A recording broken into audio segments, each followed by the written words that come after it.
नमस्कार दोस्तों, स्वागत है आपका स्टडी फॉर सिविल सर्विसेज में। यदि स्टडी फॉर सिविल सर्विसेज के छात्र हैं तो ये वाला टेलीग्राम जरूर ज्वाइन करके रखिए। यूट्यूब चैनल में हमारे साथ है तो भी ये वाला टेलीग्राम ज्वाइन करना बहुत ज्यादा जरूरी है। सारे नोटिफिकेशन, सारे अपडेट, सारे मोस्ट इंपोर्टेंट पिक्स, सारा रिवीजन सब कुछ यहाँ पे बताया जाता है। टेस्ट को ध्यान से अटेम्प्ट करिए और बताइए कितना स्कोर आपने किया है, कितने सही किए हैं टोटल क्वेश्चन में से। सभी लोग अपना अपना स्कोर जरूर कमेंट करिए। देखिए ये हमारा एससीएस डेली क्विज चैनल है, इसमें डेली क्विज होती है बिल्कुल फ्री में, इसको जरूर ज्वाइन कर लीजिएगा। ये हमारा इंस्टाग्राम का पेज है, इसको जरूर फॉलो कर लीजिएगा। Study for civil dot services करके अगर आप इंस्टाग्राम में सर्च करेंगे तो आपको मिल जाएगा। वीडियो के डिस्क्रिप्शन में इसकी लिंक दी हुई। इसमें आप स्टोरी सेक्शन जरूर देखते रहा करिए, प्लस इसमें हाईलाइट्स आते रहते हैं और प्लस पोस्ट आती रहती है, इनको जरूर फॉलो करते रहिए। Hello friends, welcome to study for civil services. दोस्तों, ये हमारे lower PCS mains test series का मॉक टेस्ट 10 है, फुल लेंथ टेस्ट है ये, जो कि 200 क्वेश्चंस कंटेन करता है। यहाँ पर आपको science, reasoning, math, GS, Hindi और कंप्यूटर, इन सभी सब्जेक्ट से रिलेटेड क्वेश्चंस टेस्ट में रखे गए हैं। बिल्कुल उसी पैटर्न पर टेस्ट को बनाया गया है जैसे आपका लोअर पीसीएस मेंस में ऑफिशियली जो सिलेबस दिया गया था उसी के आधार पर ये पूरा टेस्ट डिज़ाइन किया गया है। फ्रेंड्स, ये टेस्ट बाइलिंगुअल है, हिंदी और इंग्लिश दोनों भाषाओं में, तो लैंग्वेज का कोई भी कॉन्स्टेंट यहाँ पर क्रिएट नहीं होने वाला है। तो सबसे पहले फ्रेंड्स, ये स्टार्टिंग के जो हमारे 25 क्वेश्चंस हैं वो आपके रीजनिंग के हैं। तो उन क्वेश्चंस के आंसर मैं यहाँ पर सिर्फ बताऊँगा मैथ और रीजनिंग के। यहाँ पर हम डिस्कस करेंगे जीएस पार्ट को। तो जीएस पार्ट आपका फ्रेंड्स स्टार्ट होता है क्वेश्चन नंबर 26 से। तो यहाँ पर आप देख सकते हैं सामान्य ज्ञान, है ना। आप इसे 26 कंसिडर कर सकते हैं या फिर सारे सेक्शन अलग अलग कर दिए गए हैं। तो सामान्य ज्ञान का जो पहला क्वेश्चन है फ्रेंड्स, इसमें है आपका कि ALU अर्थमेटिक लॉजिकल यूनिट, है ना, डैश परिचालन संपन्न करता है। तो ALU क्या करता है, तो अभी मैंने जैसा कि फुल फॉर्म अभी आपको बताया कि अर्थमेटिक लॉजिकल यूनिट होता है। तो ये आपका अर्थमेटिक परिचालन संपन्न करता है। तो अर्थमेटिकल ऑपरेशंस के लिए ALU होता है, जो कि CPU का ही एक पार्ट होता है, सेंट्रल प्रोसेसिंग यूनिट, जो कि आप कह सकते हैं ब्रेन ऑफ द कंप्यूटर कहा जाता है जिसे। अगला क्वेश्चन है friends, question number 2, super computer dash. तो सुपर कंप्यूटर के बारे में 4 बातें लिखी हैं, आपको बताना है कि क्या होता है। तो super computer friends, it have thousands of processors, ध्यान रखिएगा, है ना, इसमें हज़ारों प्रोसेसर होते हैं। तो सी ऑप्शन इसका करेक्ट होगा। ठीक है, सेकेंड क्वेश्चन का सी ऑप्शन करेक्ट होगा सुपर कंप्यूटर के बारे में। अगला है क्वेश्चन नंबर 3, कंप्यूटर में प्रिंटेड चित्र प्राप्त करने के लिए किस इनपुट डिवाइस का प्रयोग किया जाता है, या which input device is use to get a printed diagram in a computer. 4 option यहाँ पर आपको दिए गए हैं, माउस, कीबोर्ड, टच पैड या स्कैनर। तो फ्रेंड, जो स्कैनर होता है इसका यूज़ हम लोग करते हैं जो प्रिंटेड डायग्राम्स होते हैं उनको प्राप्त करने के लिए कंप्यूटर से। तो डी ऑप्शन इसका करेक्ट हो जाएगा। अगला है क्वेश्चन नंबर 4, कंप्यूटर को जब चालू किया जाता है तो कंप्यूटर जो अस्थायी निर्देश का प्रयोग करता है एवं जो दूसरे निर्देशों द्वारा परिवर्तित नहीं किया जा सकता है वो किस में निहित होता है। तो when the computer stand on, the computer which uses permanent instructions that can not be change by other instructions is contained in it ROM, मतलब read only memory, RAM, RAM या प्रॉम। तो फ्रेंड ध्यान रखिएगा, जो read only memory वाले informations होती हैं या इंस्ट्रक्शंस होते हैं, they can not be changed by other instructions और अदर इंफॉर्मेशंस। और जो कि आप कह सकते हैं कि कंप्यूटर को टर्न ऑन करते समय जो चीज़ आती है ना, तो ये आपके रीड ओनली मेमोरी थी। ए ऑप्शन इसका करेक्ट हो जाएगा। ठीक है, अगला है क्वेश्चन नंबर 5, कंप्यूटर में डिस्क कहाँ डाली जाती है, where is the disk inserted into the computer. तो आप सभी को पता है डिस्क ड्राइव, है ना, तो डी ऑप्शन इसका करेक्ट हो जाएगा। अगला है क्वेश्चन नंबर 6, नियमों के उस सेट को डैश कहते हैं जो कंप्यूटर को बताता है कि अगला कि क्या ऑपरेशन करना है। The sets of rule is called dash which tells the computer what operation to perform. तो structure, procedural language, command language या फिर प्रोग्रामिंग लैंग्वेज। तो फ्रेंड, जो प्रोग्रामिंग लैंग्वेज होता है, जो कि डी ऑप्शन आपका यहाँ पर लिखा हुआ है, ये वो सेट ऑफ रूल होता है जो कि कंप्यूटर को बताता है कि क्या ऑपरेशन उसे परफॉर्म करना है। तो डी ऑप्शन इसका करेक्ट हो जाएगा। अगला है क्वेश्चन नंबर 7, कंप्यूटर में सूचना किस रूप में स्टोर की जाती है। तो डिजिटल डाटा के रूप में कंप्यूटर में सूचना स्टोर की जाती है। बी ऑप्शन इसका करेक्ट हो जाएगा।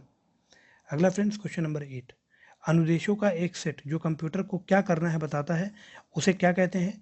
तो ये आपका प्रोग्राम कहलाता है, ध्यान रखिएगा। ठीक है, set of instruction that tells the computer which instruction to execute is called program. अगला है क्वेश्चन नंबर 9, दुधारू पशुओं का निम्नलिखित बीमारियों में से कौन सी एक संक्रमणीय बीमारी है? Which of the following disease of dairy animals is communicable in nature? तो foot and mouth disease, anthrax, black quarter और काउपॉक्स, ये 4 बीमारियां हैं और आपको बताना है इनमें से कौन सी कम्युनिकेबल बीमारियां हैं या फिर आप कह सकते हैं इन्फेक्शियस डिजीज है जानवरों के अंदर, है ना।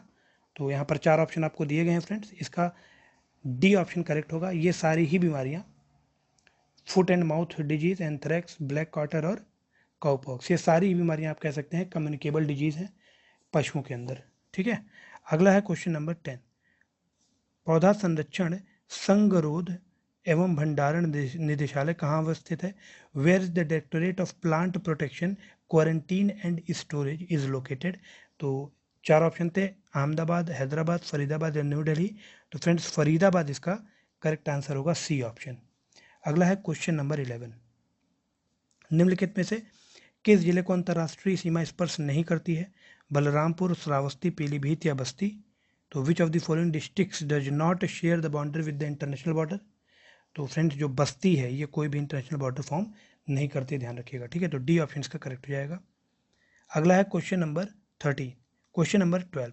उत्तर प्रदेश को कितने शस्य जलवायु क्षेत्रों में विभाजित किया गया है? Uttar Pradesh is divided into how many crop climatic zones? तो फ्रेंड ध्यान रखिएगा 9 क्रॉप क्लाइमेटिक जोन्स हैं यूपी में। ठीक है, तो बी ऑप्शन इसका करेक्ट हो जाएगा। अगला है क्वेश्चन नंबर 13। निम्न में से किस नदी का तटवर्ती क्षेत्र अवनालिका क्षरण के लिए प्रसिद्ध है? Which of the following river coastal region is famous for गुली इरोजन? है ना, तो केन, बेतवा, चंबल और गंडक, इसमें फ्रेंड जो चंबल रिवर है ये आप कह सकते हैं गुली इरोजन के लिए बहुत ज़्यादा फेमस है। इवन जो चंबल रिवाइंस बने हुए हैं, है ना, तो वो भी आप कह सकते हैं एक्सटेंसिव वर्जन है गुली इरोजन का। तो 13 का सी ऑप्शन करेक्ट हो जाएगा। अगला है क्वेश्चन नंबर 14। उत्तर प्रदेश का सबसे छोटा वन्य जीव विहार कौन सा है? Which of the following is the smallest wildlife sanctuary in Uttar Pradesh? तो महावीर स्वामी वन्य जीव विहार या फिर आप कह सकते हैं Mahavir Swami wild life sanctuary, ये आपकी ललितपुर में है और ये सबसे छोटी है ना, एरिया वाइज सबसे छोटी वाइल्ड लाइफ सेंचुरी है उत्तर प्रदेश में। अगला है क्वेश्चन नंबर 15। राष्ट्रीय उद्यान दुधवा मतलब खीरी लखीमपुर को बाघ परियोजना में कब सम्मिलित किया गया? When was Dudhwa national park, जो कि आपका खीरी लखीमपुर में है, included in the tiger project? तो इसे आपका 1987 से लेकर के 1988 के बीच में आप कह सकते हैं कि टाइगर रिजर्व में शामिल किया गया इस नेशनल पार्क को, है ना, जो दुधवा नेशनल पार्क है आपका लखीमपुर खीरी में। अगला है क्वेश्चन नंबर 16। मेला त्यौहार एक तरफ लिखा हुआ है, दूसरी तरफ लिखा हुआ है कि ये कहाँ पर मनाया जाता है। तो 4 पढ़ लेते हैं हम लोग। फ्रेंड जो पशु मेला है ये आपका बटेश्वर में लगता है। ठीक है, उसके बाद फ्रेंड द्रुपद मेला है, ये आपका वाराणसी से रिलेटेड है। और गोविंद साहब मेला ये आपका अंबेडकर नगर में लगता है और जो माघ मेला है ये आपका इलाहाबाद में लगता है। तो इस तरह से ऑप्शन हमारे आ जाएंगे 3, 4, 2, 1। ठीक है, तो ए ऑप्शन फ्रेंड्स इसका करेक्ट हो जाएगा।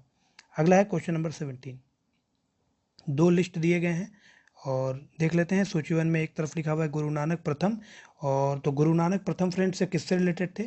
तो कह सकते हैं आपकी गुरु नानक प्रथम आपके लंगर की अवधारणा, गुरु नानक प्रथम ने ही लंगर की अवधारणा को पेश किया था। उसके बाद फ्रेंड जो गुरु अर्जन देव हैं ये आप इनमें कह सकते हैं कि गुरु ग्रंथ साहिब का इन्होंने संकलन किया था। गुरु रामदास आपके आनंद कारज से रिलेटेड हो जाएंगे और जो गुरु गोविंद सिंह हैं इन्होंने खालसा पंथ की स्थापना की थी। तो डी का 2 हो जाएगा।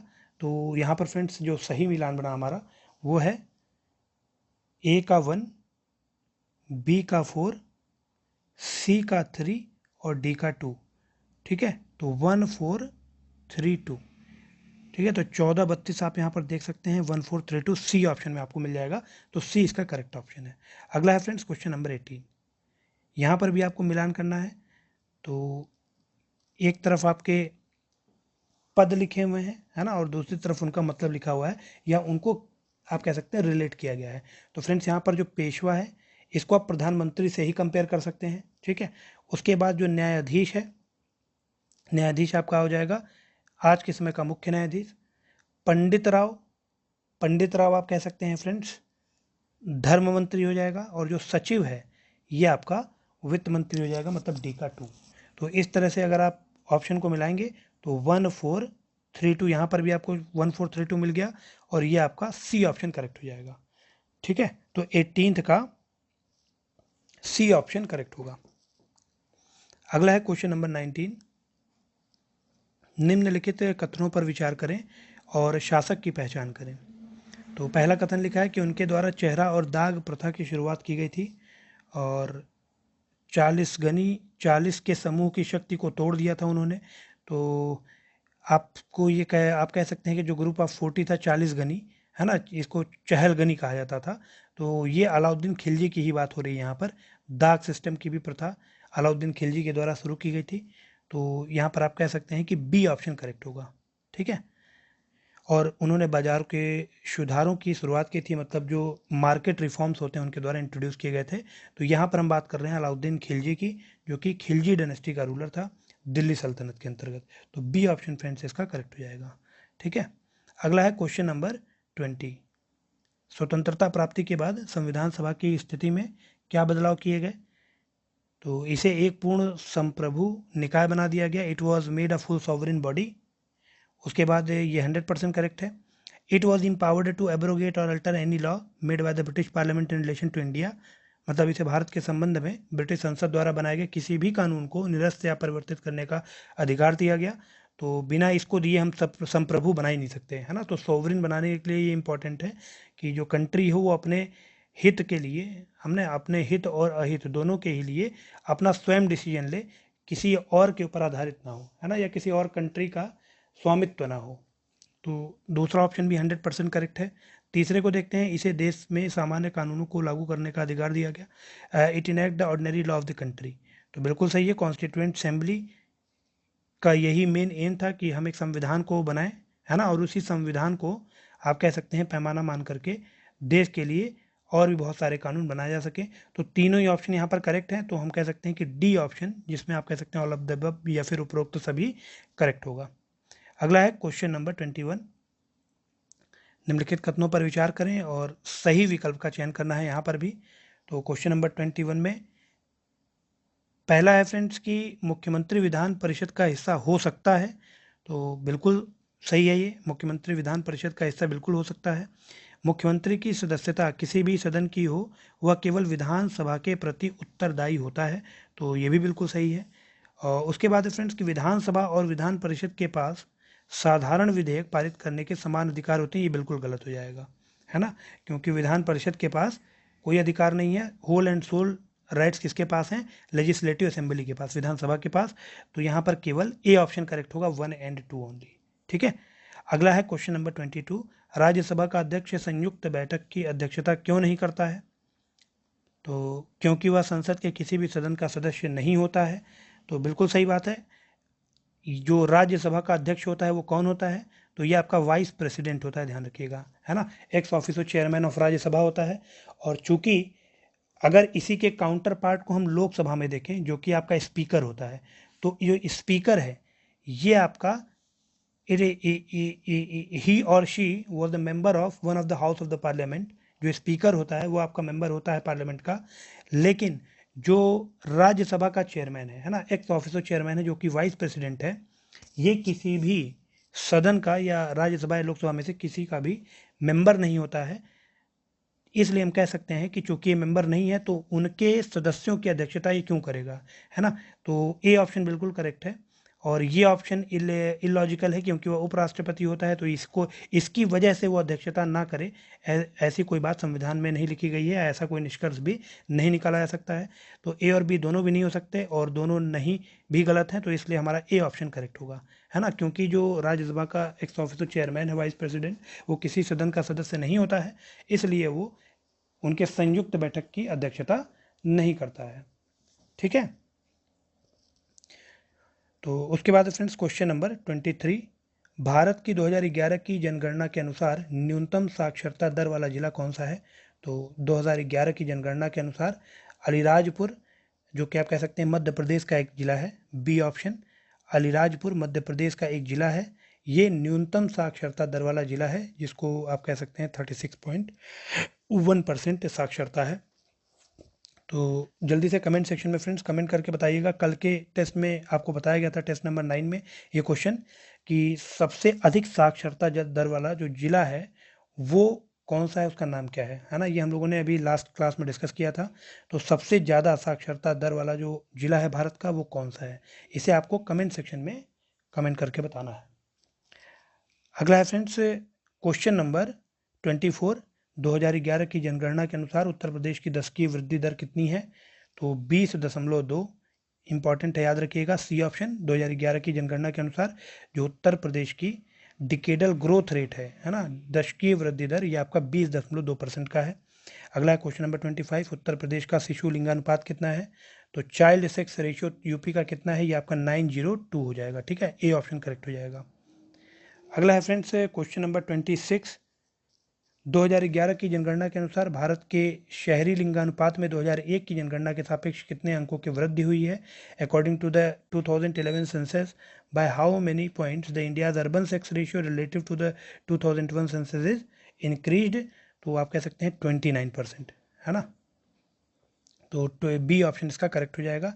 अगला है क्वेश्चन नंबर 27। 2011 की जनगणना के अनुसार भारत की ग्रामीण महिला साक्षरता कितने प्रतिशत है?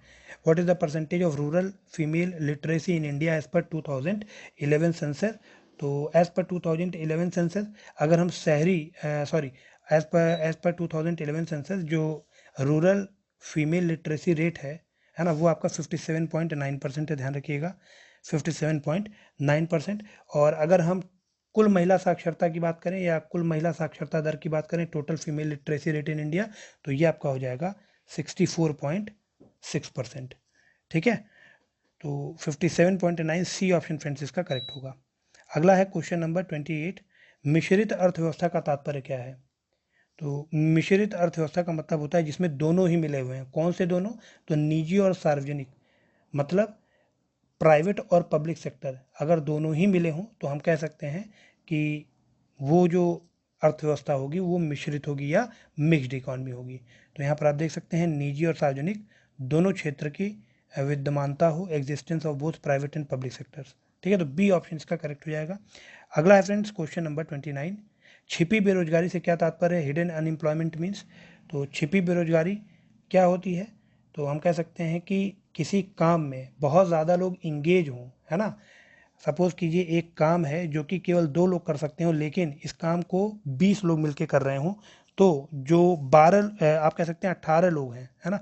2 लोग इफिशिएंटली कर सकते हैं लेकिन 20 लोग अगर कर रहे हैं तो इसमें जो 18 लोग हैं वो एक्चुअली में अनएम्प्लॉयड हुए, है ना। तो ये उनके एम्प्लॉयमेंट में काम नहीं होगा, इसी को हम कहते हैं छिपी बेरोजगारी या हिडन अनएम्प्लॉयमेंट। तो अगर किसी कार्य में जिसको कम व्यक्ति कर सकते हैं उसमें अधिक व्यक्तियों को मतलब लग कर काम कर रहे हों तो उसी को हम छिपी बेरोजगारी कहते हैं। तो सी ऑप्शन इसका करेक्ट हो जाएगा। More people to be engage in any piece of work that less people can do, ठीक है। अगला है क्वेश्चन नंबर 30। विश्वसनीय प्रतिभूतियों से तात्पर्य है? Reliable securities means. तो 4 ऑप्शन यहाँ पर आपको दिया गया है, इसका आंसर हो जाएगा सी ऑप्शन।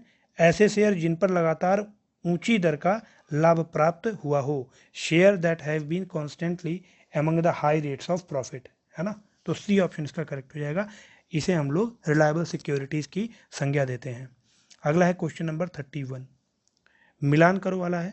तो एक तरफ आपका उद्योग लिखा हुआ है, दूसरी तरफ उसका उत्पादक केंद्र लिखा हुआ है।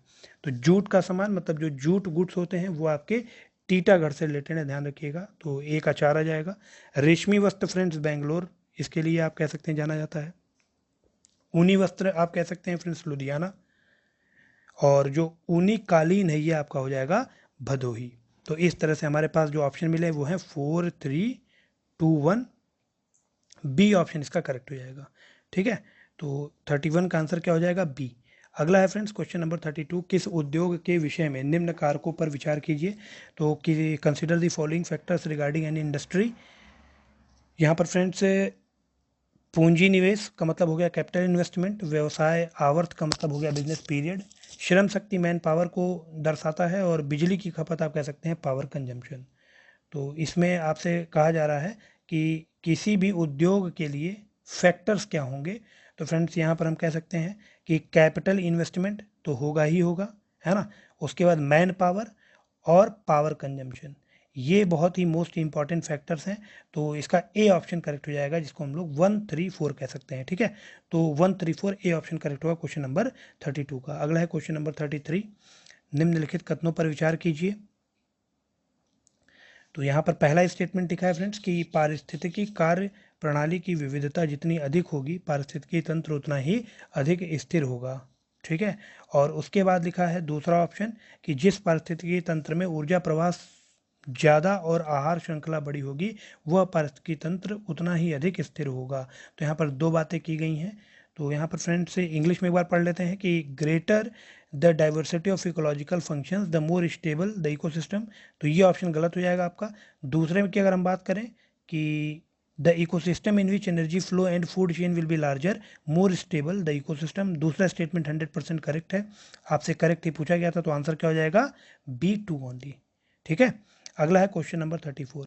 निम्न कथनों पर विचार कीजिए। शुद्ध प्राथमिक उत्पादन पौधे में जैव भार के रूप में संचित होता है। Net primary production is stored in plants in form of biomass. और दूसरा स्टेटमेंट यहाँ पर लिखा है फ्रेंड्स कि पारिस्थितिकी तंत्र में ऊर्जा का प्रवाह बहुदिशोन्मुख होता है, मतलब the flow of energy in ecosystem is by directional. तो दूसरा तो एकदम गलत हो जाएगा, क्यों? क्योंकि जो ऊर्जा का प्रवाह होता है वो यूनिडायरेक्शनल होता है, केवल एक ही दिशा में ऊर्जा का प्रवाह होता है, ध्यान रखिएगा, है ना। आप कह सकते हैं प्रोड्यूसर से लेकर के जो लास्ट कंज्यूमर होता है केवल ये एक ही डायरेक्शन में होता है। ऐसा नहीं है कि लास्ट कंज्यूमर से आप प्रोड्यूसर तक भी ऊर्जा का प्रवाह देखने को मिलता है, ऐसा कुछ नहीं है। केवल प्रोड्यूसर से आप कह सकते हैं जो प्राइमरी प्रोड्यूसर्स हैं जिनको हम लोग ऑटोट्रॉफ भी कहते हैं, वहां से लेकर के जो लास्ट कार्निवोर है वहीं तक ऊर्जा का प्रवाह होता है। अगला क्वेश्चन है फ्रेंड्स क्वेश्चन नंबर 35।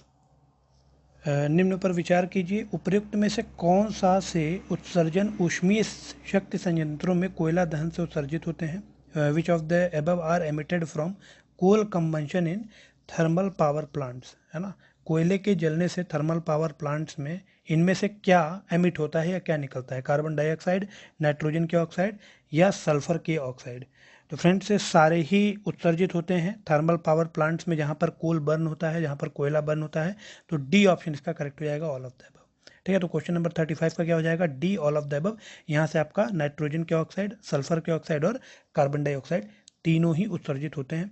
अगला है फ्रेंड्स क्वेश्चन नंबर 36। निम्नलिखित ईंधनों को उनमें से प्रत्येक के 1 किलोग्राम के ज्वलन द्वारा कारित वायु प्रदूषण के ह्रासमान अनुक्रम में व्यवस्थित कीजिए। Arrange the following fuels in decreasing sequence of air pollution due to ignition of 1 kg of each of them.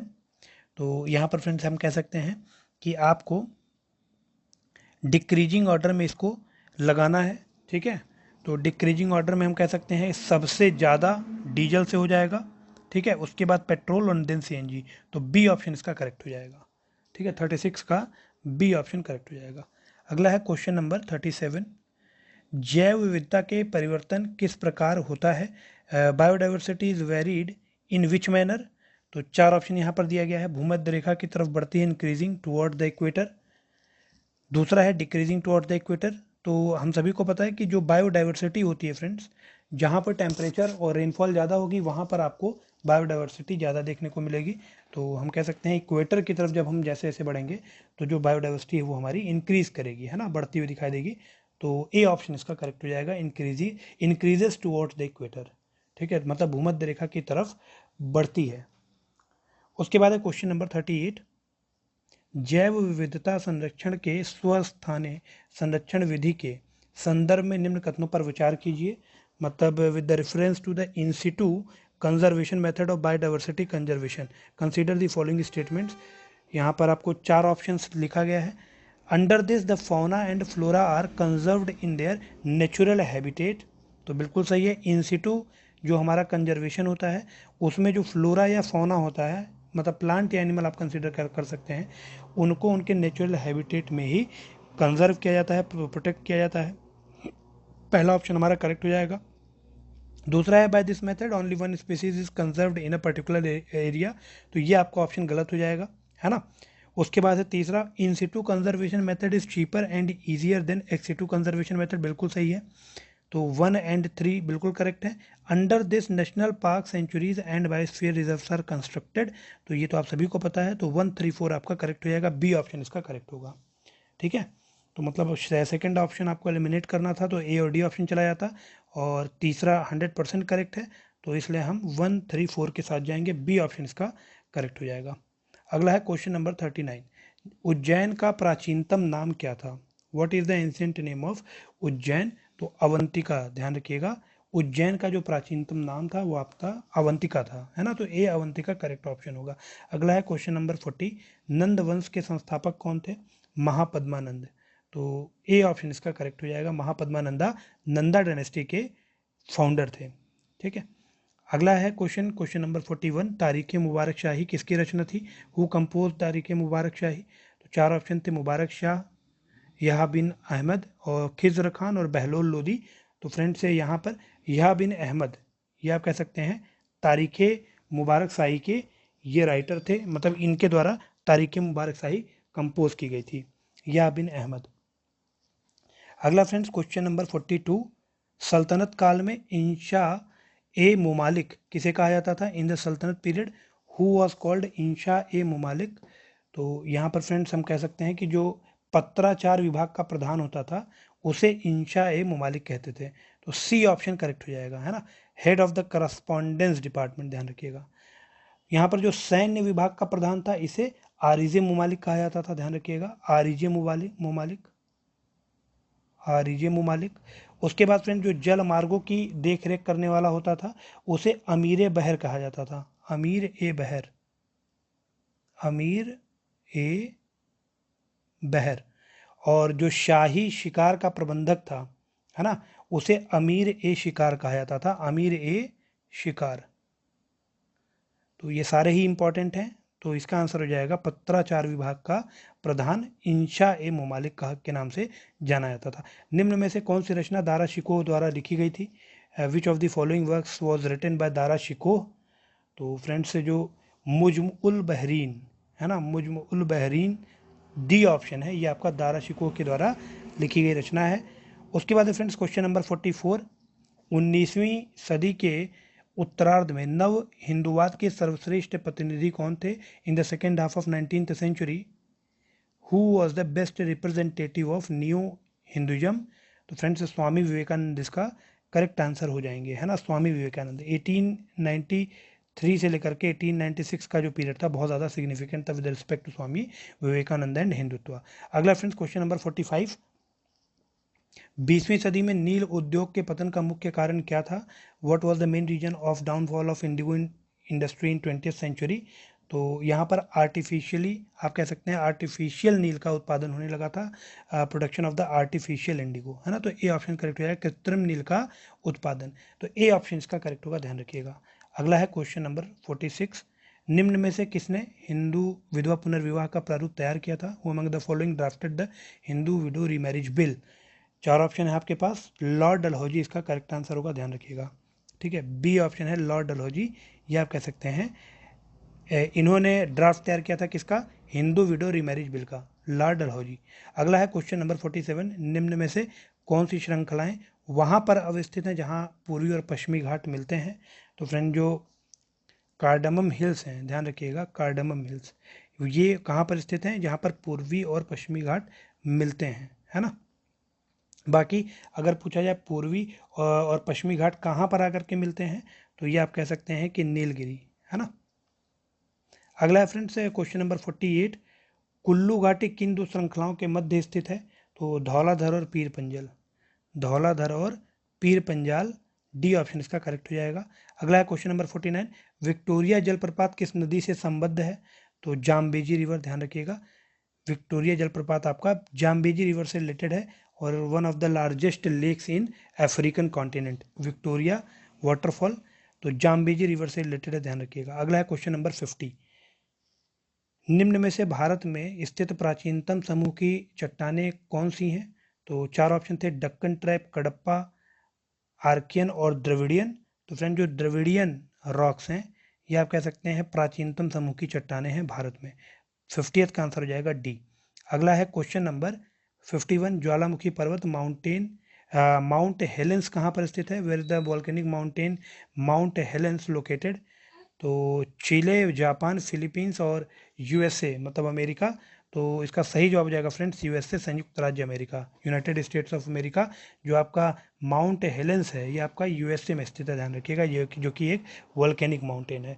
अगला क्वेश्चन नंबर 52, असम की ब्रह्मपुत्र घाटी किसका एक उदाहरण है? The Brahmaputra valley of Assam is an example of which of the following?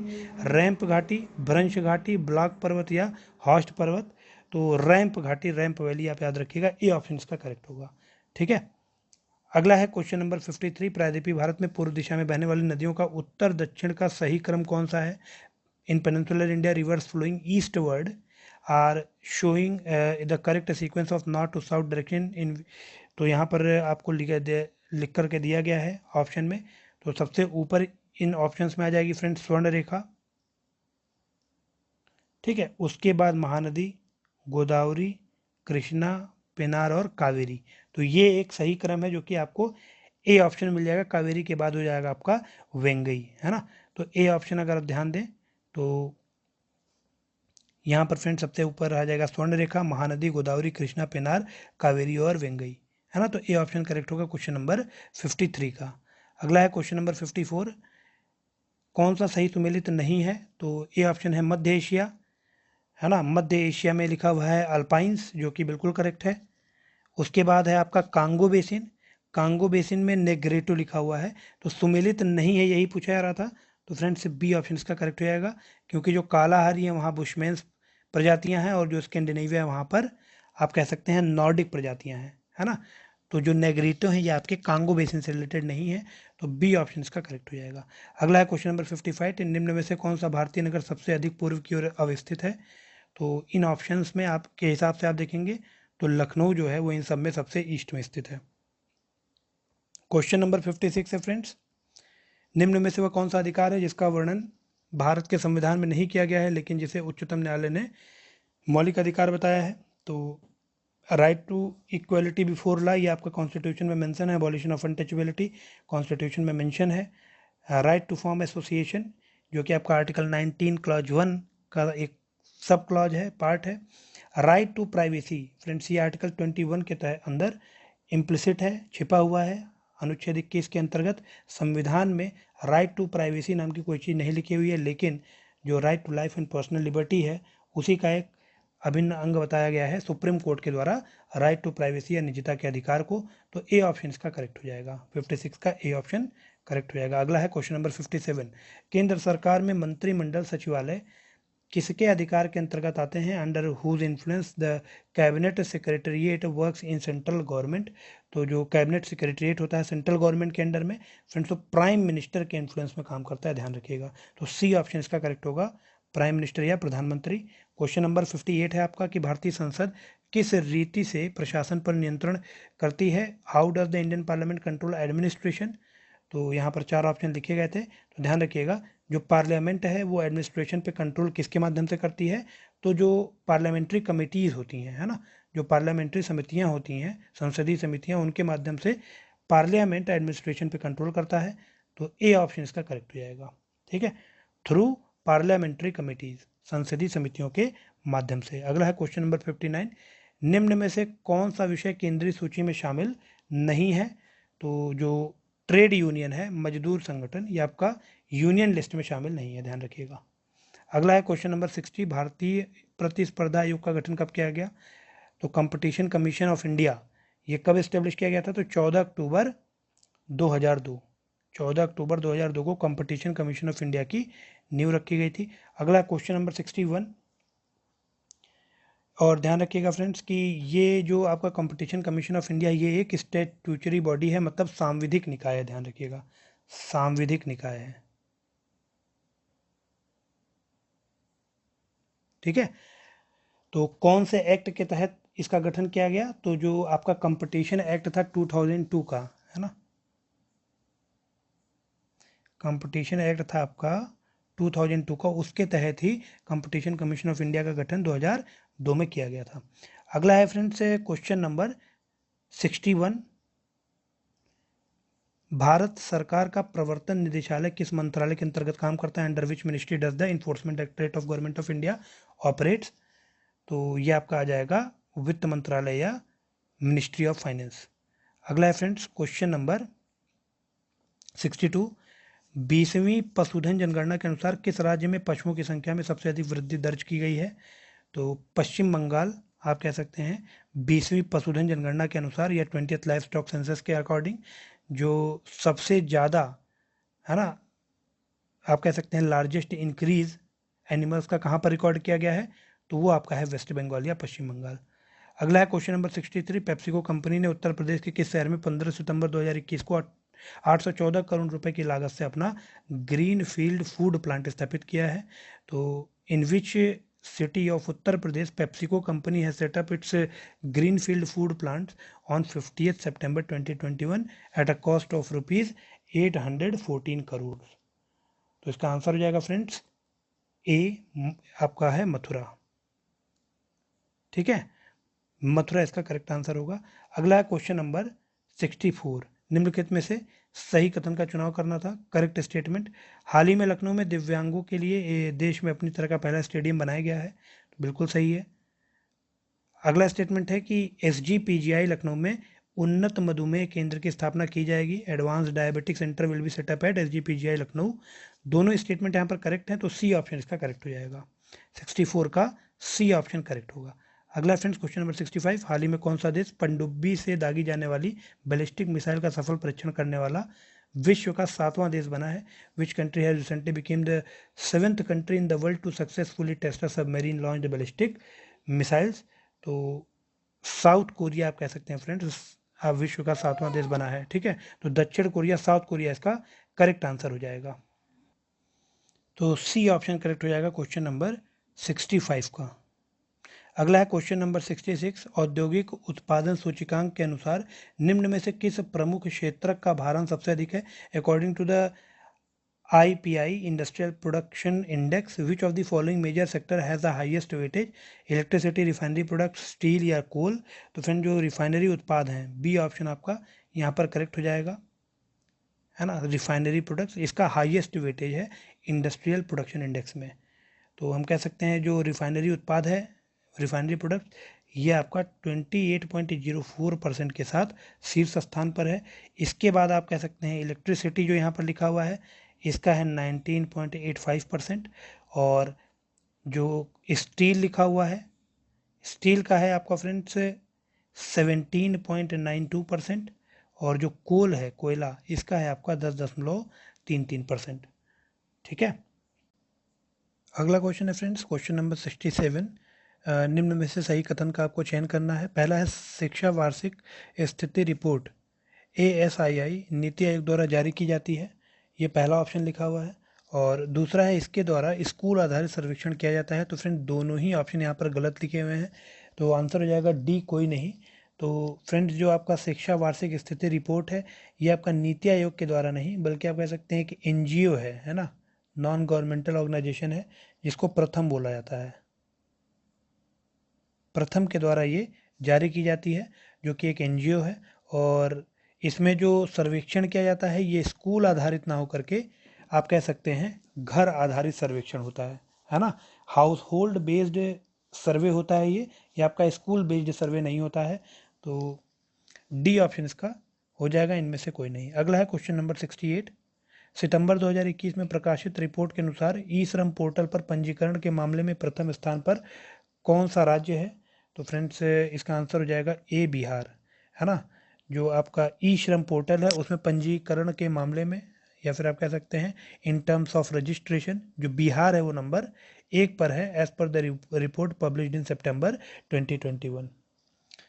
इसके बाद है फ्रेंड्स क्वेश्चन नंबर 69, सितंबर 2021 में निम्न में से किसके द्वारा श्रील भक्ति वेदांत स्वामी प्रभुपदा जी की 125वीं जयंती के अवसर पर 125 रुपये का एक स्मारक सिक्का जारी किया गया? तो ये जारी किया गया था नरेंद्र मोदी के द्वारा। ठीक है, तो ए ऑप्शन इसका करेक्ट हो जाएगा, नरेंद्र मोदी। अगला क्वेश्चन है फ्रेंड्स क्वेश्चन नंबर 71, निम्न में से सही कथन का चयन करना था।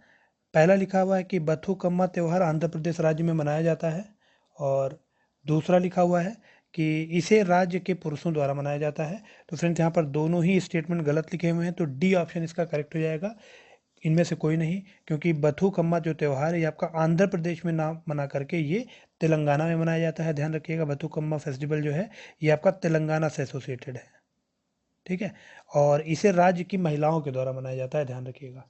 ठीक है, तो दोनों ही ऑप्शन यहाँ पर इनकरेक्ट लिखे हुए हैं, तो डी ऑप्शन इसका करेक्ट हो जाएगा। अगला है क्वेश्चन नंबर 72, निम्न में से सही कथन का आपको चयन करना था। रंगदुम बौद्ध मठ सिक्किम में स्थित है, पहला ऑप्शन है। और दूसरा लिखा हुआ है कि यह गोलप्पा संप्रदाय से संबंधित है। तो दूसरा स्टेटमेंट बिल्कुल करेक्ट है। जो रंगदुम बौद्ध मठ है ये आपका गोलप्पा संप्रदाय से संबंधित है, लेकिन ये आपका सिक्किम में स्थित ना होकर के लद्दाख क्षेत्र के आप कह सकते हैं कारगिल जिले में स्थित है ना। तो रंगदुम बौद्ध मठ ये आपका लद्दाख के कारगिल में मौजूद है। ठीक है, तो लद्दाख के कारगिल में आपका रंगदुम बौद्ध मठ स्थित है और यह गोलप्पा संप्रदाय से संबंधित है। तो यहाँ पर केवल दूसरा ऑप्शन करेक्ट है, इसलिए आंसर क्या हो जाएगा, B2 ओनली, या केवल 2।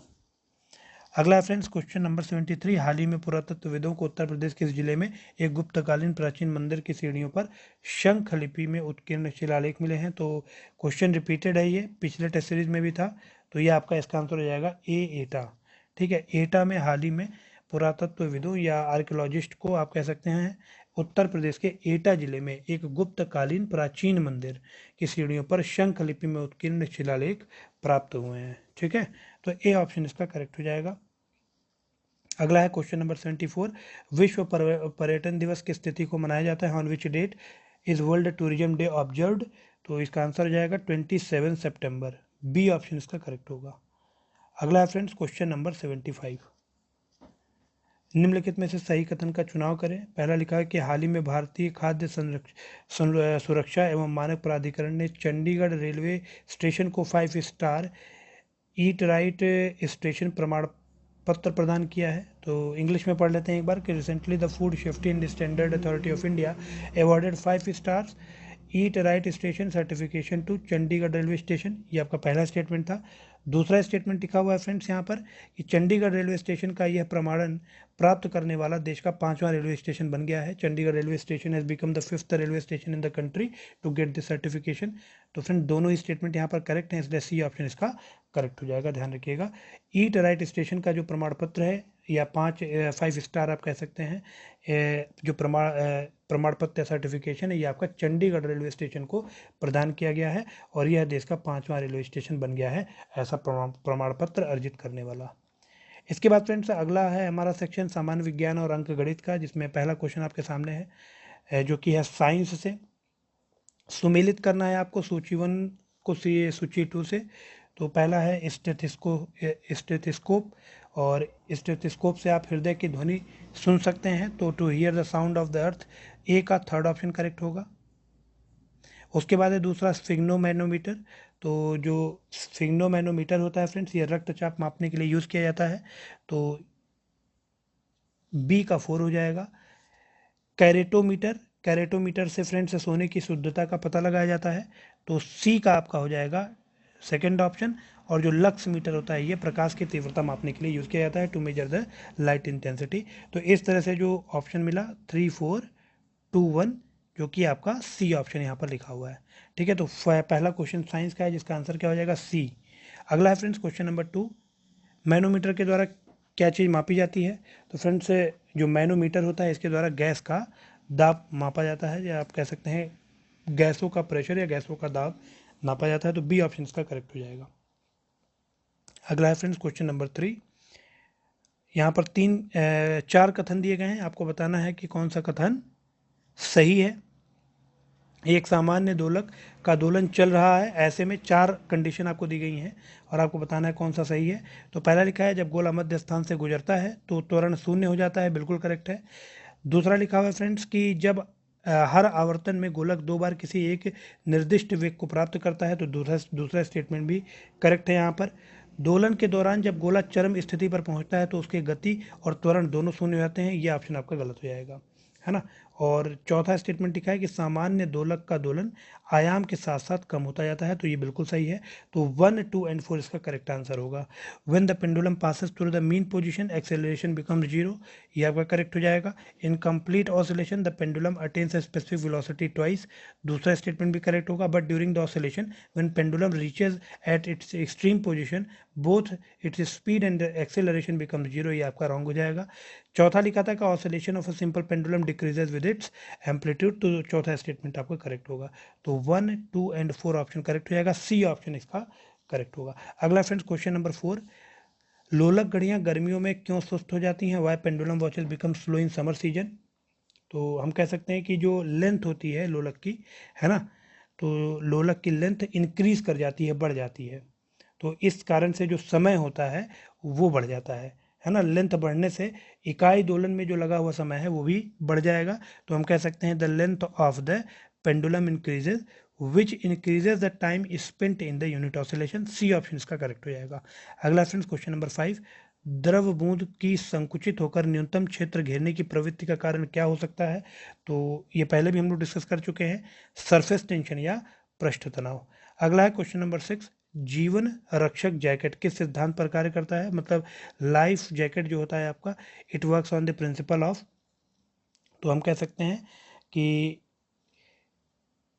इसका बी ऑप्शन करेक्ट होगा। वो व्यक्ति को उतराता रखने के लिए उसके आयतन में वृद्धि कर देता है। It increases the volume of a person to keep the person above the water body, है ना।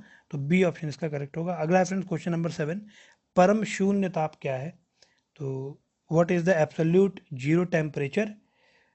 तो यहाँ पर फ्रेंड्स जो बी ऑप्शन है सैद्धांतिक रूप से न्यूनतम संभव तापमान, theoretically the minimum possible temperature is nothing but absolute zero temperature. तो बी ऑप्शन इसका करेक्ट हो जाएगा।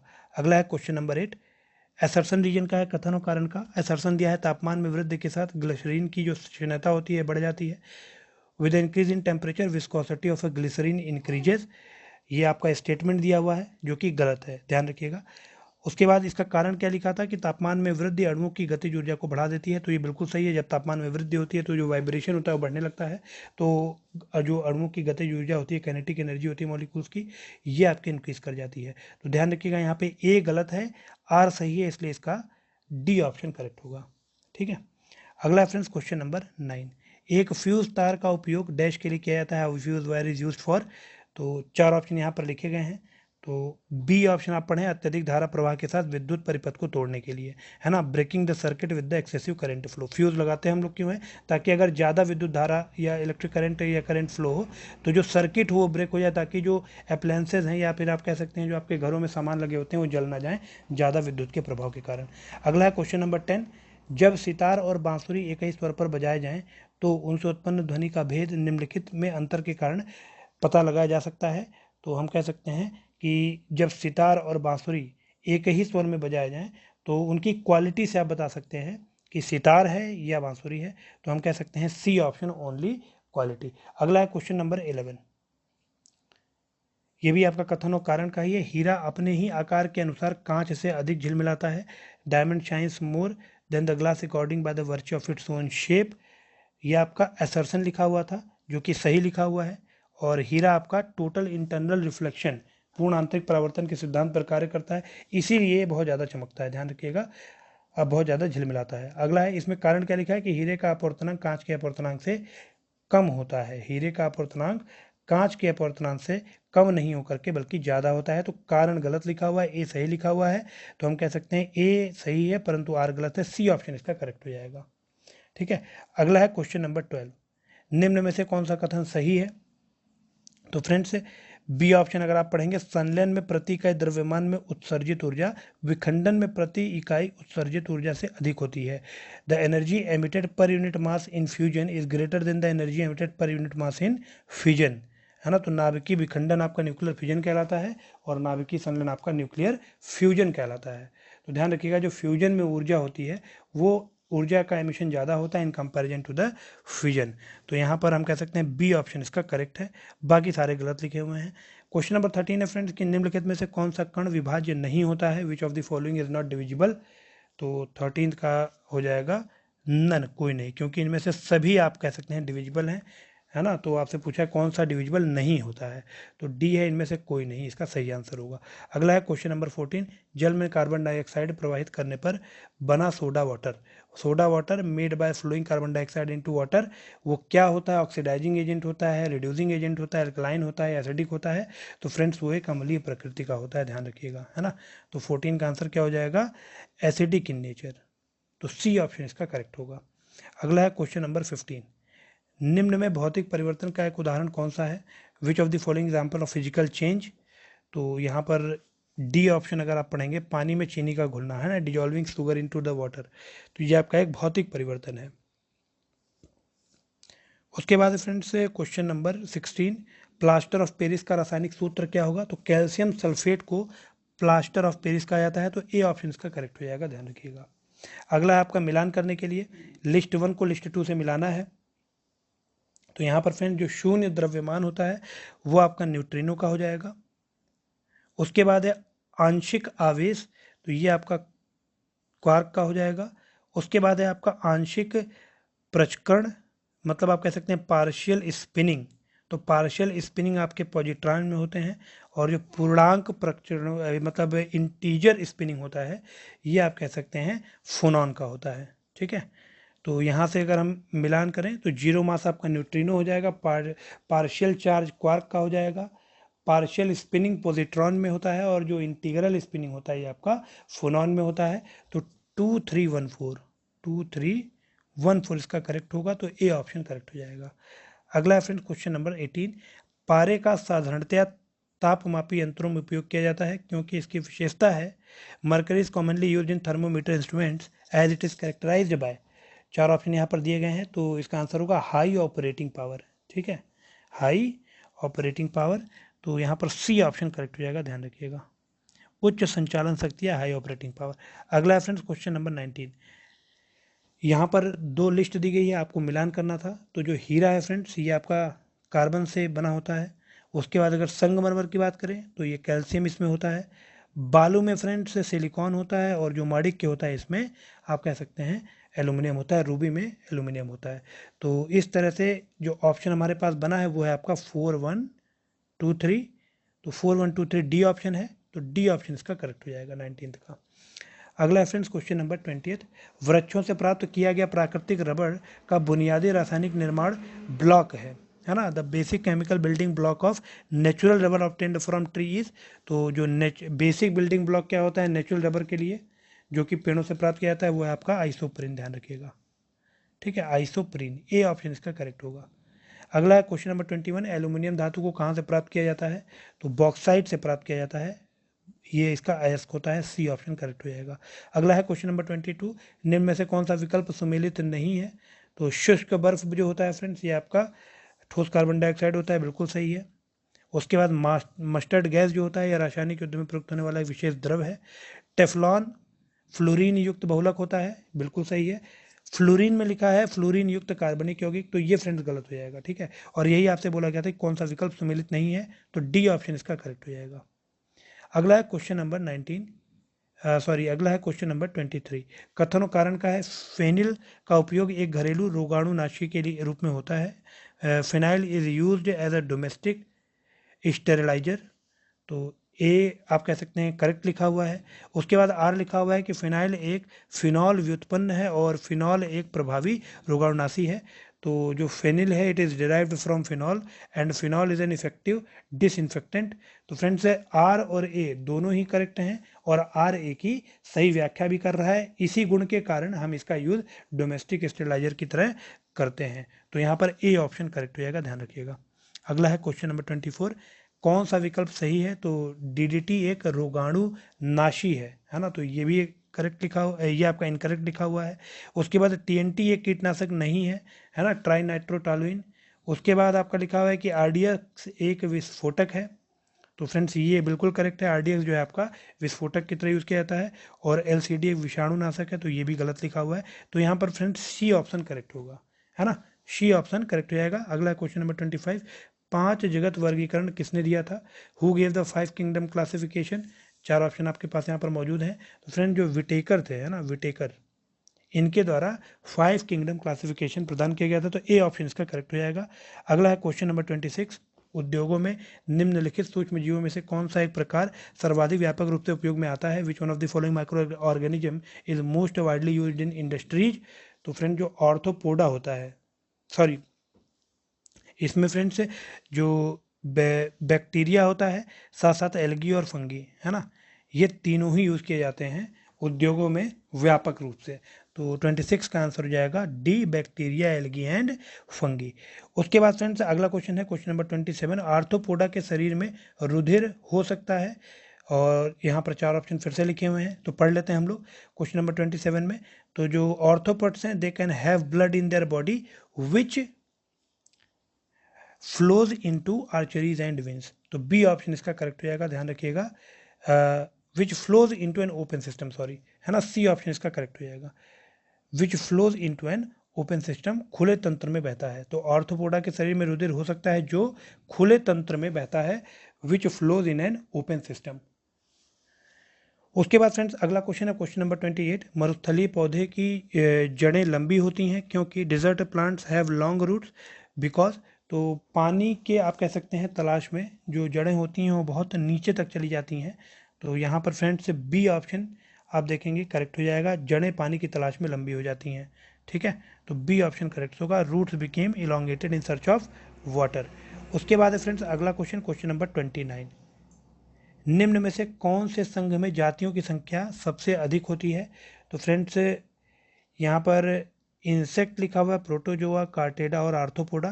तो फ्रेंड जो आर्थ्रोपॉड्स हैं यहाँ पर जो जातियों की संख्या है वो सबसे ज़्यादा आपको मिलेगी, नंबर ऑफ स्पीसीज सबसे ज़्यादा मिलेंगे। तो डी आपका करेक्ट हो जाएगा। उसके बाद क्वेश्चन नंबर 30, निम्न में से कौन सा एक विकल्प प्रकाश संश्लेषण से संबंधित है? Which one of the following process is related to photosynthesis? तो energy obtained is converted to potential energy and is accumulated. B option आपका करेक्ट हो जाएगा, ध्यान रखिएगा। जो पर्याप्तम ऊर्जा स्थितिज ऊर्जा में परिवर्तित होती है और संचित हो जाती है। ठीक है, अगला है क्वेश्चन नंबर 31। थायमीन का सर्वोत्तम स्रोत क्या है? Which of the following is the best source of thymine?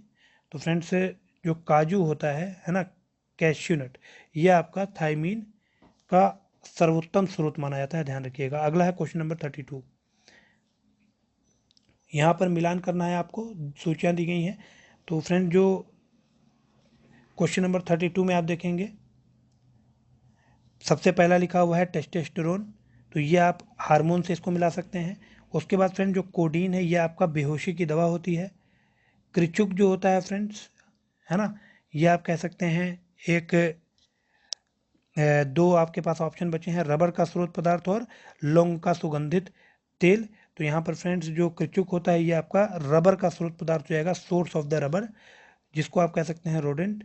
और जो यूजेनॉल होता है, यूजेनॉल हो जाएगा फ्रेंड्स क्लोव एरोमेटिक ऑयल, है ना, लौंग का सुगंधित तेल। तो डी का 3 हो जाएगा। तो इस तरह से अगर हम लोग मिलान करेंगे तो 4, 1, 2, 3 ऑप्शन हमें करेक्ट मिल जाएगा। ए ऑप्शन इसका करेक्ट हो जाएगा क्वेश्चन नंबर 32 का। ठीक है, उसके बाद फ्रेंड्स क्वेश्चन नंबर 33, इनमें से किसमें सुक्रोज शर्करा पाई जाती है? तो जो गन्ना होता है फ्रेंड्स, ए गन्ना, शुगर केन, यहाँ पर सुक्रोज शुगर मिलता है। क्वेश्चन नंबर 34 में देख लेते हैं, समस्थैतिकता में इन होमोस्टेसिस। तो यहाँ पर 4 ऑप्शन लिखे हुए हैं। बी ऑप्शन अगर आप पढ़ेंगे, होमोस्टेटिस में शरीर के अंत वातावरण को नियमित दशा में बनाए रखा जाता है। The endoscopy of a body is maintain in an regular condition. तो बी ऑप्शन करेक्ट हो जाएगा होमोस्टेटिस में। अगला है फ्रेंड्स क्वेश्चन नंबर 35, हमारे शरीर में इनमें से किस अंग में और किन कोशिकाओं द्वारा प्रतिरक्षी पदार्थ अर्थात एंटीबॉडीज बनाए जाते हैं? In which of these organs and by which body cells are immune substances like antibodies are formed? तो यहाँ पर 4 ऑप्शंस लिखे हैं जिसमें आप थाइमस या कह सकते हैं थाइमस में लिम्फोसाइट्स के द्वारा, है ना, बाय लिम्फोसाइट्स इन थाइमस। तो सी ऑप्शन इसका करेक्ट हो जाएगा, लिम्फोसाइट्स के द्वारा थाइमस में जो एंटीबॉडीज हैं उनका निर्माण किया जाता है। तो 35 का क्या हो जाएगा? सी। अगला है फ्रेंड्स क्वेश्चन नंबर 36। तो यहाँ पर भी आपको सुमेलित करना था, 4 ऑप्शन एक तरफ लिखे हैं। जो गोनोरिया है ना, ये आपका निसेरिया से रिलेटेड हो जाएगा। उसके बाद जेनाटाइल हर्पिस, जेनाटाइल हर्पिस हो जाएगा हर्पिस सिंप्लेक्स। और ट्राइकोमोलिएसिस, ट्राइकोमोलिएसिस हो जाएगा फ्रेंड्स आपका ट्राइकोमोनास। और जो एड्स है ये आपका हो जाएगा वायरस, एड्स आपका हो जाएगा वायरस। और सिफिलिस हो जाएगा फ्रेंड्स ट्रेपोनीमा। ठीक है, तो इस तरह से अगर हम मिलान करेंगे तो 4, 2, 1, 5, 3 ये आपका करेक्ट हो जाएगा। 4, 2, 1, 5, 3 ये आपको बी ऑप्शन में मिलेगा, तो बी ऑप्शन इसका करेक्ट होगा। ठीक है, 36 का क्या हो जाएगा? बी। अगला फ्रेंड्स क्वेश्चन नंबर 37, कुछ लोगों की 5, 6 या अधिक लड़कियां होती हैं, लड़कियां ही होती हैं, लड़का कोई भी नहीं होता है, क्योंकि सम पीपल हैव 5, 6 और more girls but they don't have any boy because. तो यहाँ पर फ्रेंड्स डी ऑप्शन को आप पढ़ें, बिकॉज संयोग से केवल X गुणसूत्र वाले शुक्राणु ही अंडाणुओं का संसेचन करते हैं, मतलब incidentally only the sperm through X chromosome impregnate the ovum. तो फ्रेंड्स डी ऑप्शन इसका करेक्ट हो जाएगा। इस कारण से हम कह सकते हैं कि सिर्फ जो चाइल्ड होता है वो गर्ल होता है, ठीक है, बॉय नहीं होता है। क्वेश्चन नंबर 38 से फ्रेंड मैथमेटिक्स से स्टार्ट है, तो यहाँ पर मैं आपको ऑप्शंस बता दे रहा हूँ। 38 का हो जाएगा आपका ए। उसके बाद फ्रेंड्स क्वेश्चन नंबर 39, इसका आंसर हो जाएगा आपका सी।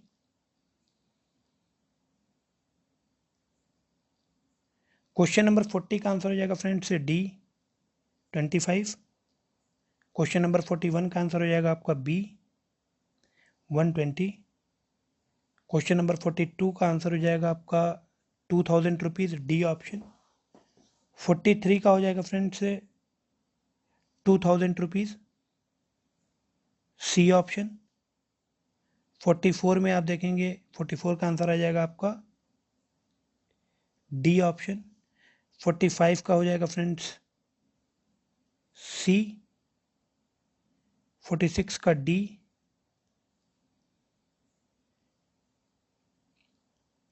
47 का ए ऑप्शन करेक्ट होगा। 48 का हो जाएगा फ्रेंड्स सी। 49 का हो जाएगा बी। 50 का हो जाएगा सी।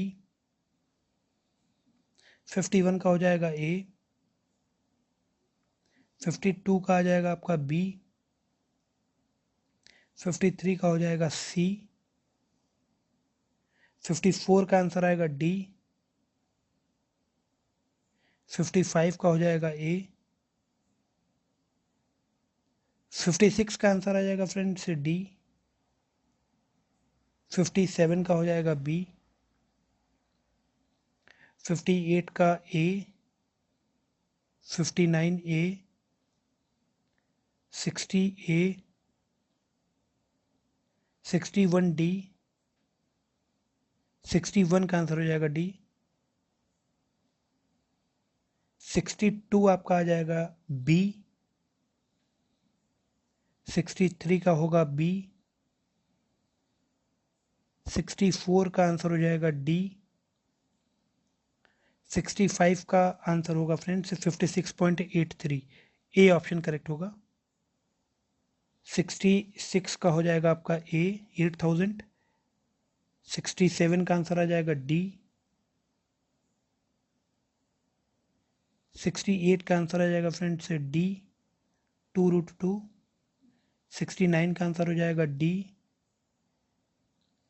70 का हो जाएगा आपका सी। 71 का आंसर आ जाएगा सी। और 72 से 75 तक देख लेते हैं, जो कि आपका चार्ट बेस था, तो 72 का आएगा बी।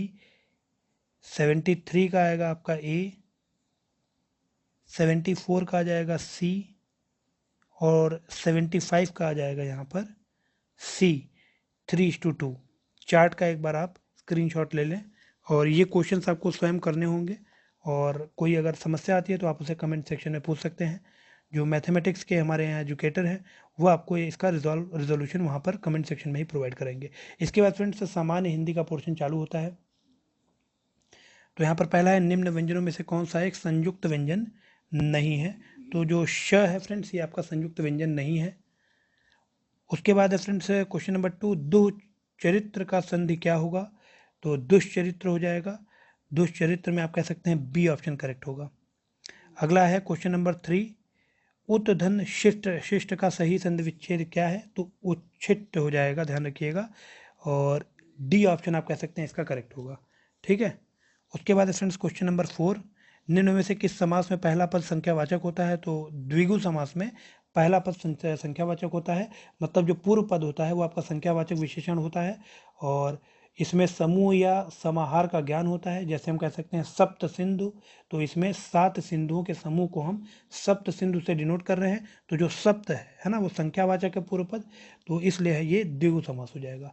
उसके बाद फ्रेंड्स अगला क्वेश्चन नंबर 5, देव जो महान है यह किस समास का एक उदाहरण है।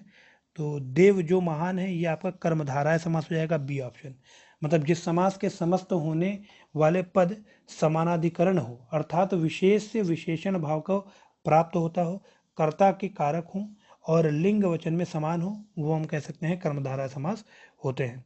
अगला है क्वेश्चन नंबर 6, निम्नलिखित में शंकर शब्द कौन सा है? तो चुगलखोर आपका शंकर शब्द है। ठीक है, डी ऑप्शन इसका करेक्ट हो जाएगा। उसके बाद है क्वेश्चन नंबर 7, निम्न में से कौन सा फूल का एक पर्यायवाची नहीं है? तो फ्रेंड्स, सुमन, पुष्प, तनुजा और कुसुम, जिसमें सुमन, पुष्प और कुसुम ये आपके फूल के पर्यायवाची हैं, लेकिन जो तनुजा है ये आपका फूल का पर्यायवाची नहीं है। अगला है क्वेश्चन नंबर 8, स्वच्छ शब्द का पर्यायवाची निम्न में से क्या हो सकता है? तो निर्मल आप कह सकते हैं स्वच्छ का पर्यायवाची हो सकता है। अगला है क्वेश्चन नंबर 9, मैंने राधा के लिए कपड़े खरीदे। इस वाक्य में कारक का प्रकार बताना है, तो के लिए हम कह सकते हैं, के लिए आपका संप्रदान कारक हो जाएगा, सी ऑप्शन करेक्ट होगा। अगला है क्वेश्चन नंबर 10, वह अगले साल आएगा, इसमें कौन सा कारक है? तो किस साल आएगा? अगले साल आएगा, तो इसमें अधिकरण कारक हो जाएगा, सी ऑप्शन इसका करेक्ट होगा। इसके बाद फ्रेंड्स क्वेश्चन नंबर 11, वायुयान के उतार चढ़ाव से यात्री घबरा गए पर पायलट ने उन्हें डैश दिया, मतलब पायलट ने उन्हें आश्वस्त किया, है ना। तो ए ऑप्शन, अगर आप ए ऑप्शन के साथ जाएंगे तो सेंटेंस कंप्लीट हो जाएगा। क्वेश्चन नंबर 12 में आपको लाइन से लगाना था, तो क्वेश्चन आप एक बार देख लें, इसका क्रम क्या होगा, ए ऑप्शन करेक्ट होगा, ध्यान रखिएगा। उसके बाद है क्वेश्चन नंबर 13, इसमें भी आपको सीरियल वाइज लगाना था, क्वेश्चन नंबर 13 का भी ए ऑप्शन ही करेक्ट होगा। तो यहाँ पर हम कह सकते हैं ए ऑप्शन लिखा नहीं गया है, यहाँ नीचे आपको मिल जाएगा र व ल, है ना, तो ए ऑप्शन करेक्ट हो जाएगा। क्वेश्चन नंबर 14 देख लेते हैं फ्रेंड्स, निम्नलिखित में से मिश्र वाक्य आपको चयन करना था, तो जो विद्यार्थी परिश्रमी है वह अवश्य सफल होंगे, सी ऑप्शन करेक्ट हो जाएगा, ये आपका एक मिश्र वाक्य है। क्वेश्चन नंबर 15 है, शुद्ध वाक्य का आपको चयन करना था, तो जब तक मैं ना आऊं तब तक तुम पढ़ते रहना, जब तक मैं ना आऊं तब तक तुम पढ़ते रहना, सी ऑप्शन इसका करेक्ट हो जाएगा। अगला क्वेश्चन नंबर 16, अंडे का शहजादा, इसका अर्थ क्या होता है? तो अनुभवहीन व्यक्ति, है ना, अंडे का शहजादा को हम कह सकते हैं अनुभवहीन व्यक्ति। उसके बाद है क्वेश्चन नंबर 17, उंगली उठाना का अर्थ क्या होता है? तो उंगली उठाना का अर्थ होता है दोष की ओर संकेत करना, ठीक है, तो दोष की ओर संकेत करना, सी ऑप्शन करेक्ट हो जाएगा 17 का। क्वेश्चन नंबर 18 है, निम्न में से कौन सी एक जीवनी है? तो फ्रेंड्स, आवारा मसीहा, ये आपकी विष्णु प्रभाकर की जीवनी हम कह सकते हैं, विष्णु प्रभाकर की कृति है, और बंगला उपन्यासकार हैं एक शरत चंद्र चटर्जी, इनकी जीवनी है, ठीक है। तो आवारा मसीहा आपकी किसकी जीवनी है? शरत चंद्र चटर्जी जी की जीवनी है, और किसके द्वारा कृतिक है? तो मतलब किसके द्वारा लिखी गई है? विष्णु प्रभाकर, ठीक है। तो 18 का आपका सी ऑप्शन करेक्ट हो जाएगा। अगला है क्वेश्चन नंबर 19, मृदुल का विलोम क्या होगा? तो मृदुल का विलोम आपका कठोर हो जाएगा, डी ऑप्शन। और क्वेश्चन नंबर 20 है फ्रेंड्स, यहाँ पर कलुष का विलोम शब्द क्या होगा? तो निष्कलुष, है ना, निष्कलुष आपका सी ऑप्शन करेक्ट हो जाएगा। उसके बाद आपका क्वेश्चन नंबर 21 से 25 तक, तो पैराग्राफ आप एक बार देख लें, इसका एक स्क्रीनशॉट ले लें। क्वेश्चन नंबर 21 का आंसर होगा आपका डी, 22 का आंसर हो जाएगा फ्रेंड्स बी, क्वेश्चन नंबर 23 का आंसर हो जाएगा ए, 24 आपका हो जाएगा डी, और लास्ट क्वेश्चन है जो कि 25, इसका आंसर हो जाएगा आपका सी।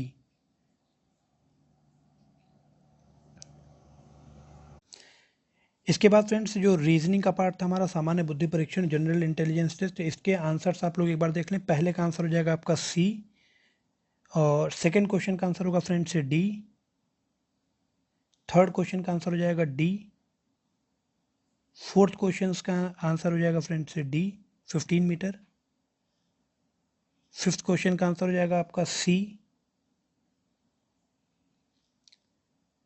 सिक्स क्वेश्चन का आंसर हो जाएगा यहाँ पर डी, सेवेंथ क्वेश्चन का आंसर आ जाएगा डी, क्वेश्चन नंबर 8 का आंसर होगा डी, 9 का आंसर हो जाएगा फ्रेंड्स बी, 10th क्वेश्चन का आंसर होगा आपका डी, क्वेश्चन नंबर 11 का आंसर आ जाएगा ए, 12 का आंसर हो जाएगा फ्रेंड्स बी। 13 का आंसर हो जाएगा डी। 14 का आंसर आ जाएगा आपका सी। 15 का आंसर होगा ए। क्वेश्चन नंबर 16 का आंसर आ जाएगा आपका फ्रेंड्स बी। 17 का आंसर आ जाएगा डी। क्वेश्चन नंबर 18 का आंसर होगा फ्रेंड्स डी। 19 का आंसर हो जाएगा डी। 20th का आंसर आ जाएगा डी। 21 का आंसर आ जाएगा बी। 22 का आंसर होगा फ्रेंड्स सी। 23 का आंसर हो जाएगा डी। 24 का आंसर आ जाएगा बी। और लास्ट क्वेश्चन है फ्रेंड्स 25 का आंसर हो जाएगा बी 65। ठीक है। Okay friends, so thank you so much for participating in this test and all the best to all of you for your upcoming exams means 21st of अक्टूबर को जो आपका lower PCS का mains exam होने वाला, आप सभी को उसके लिए बहुत सारी शुभकामनाएं। Thank you so much.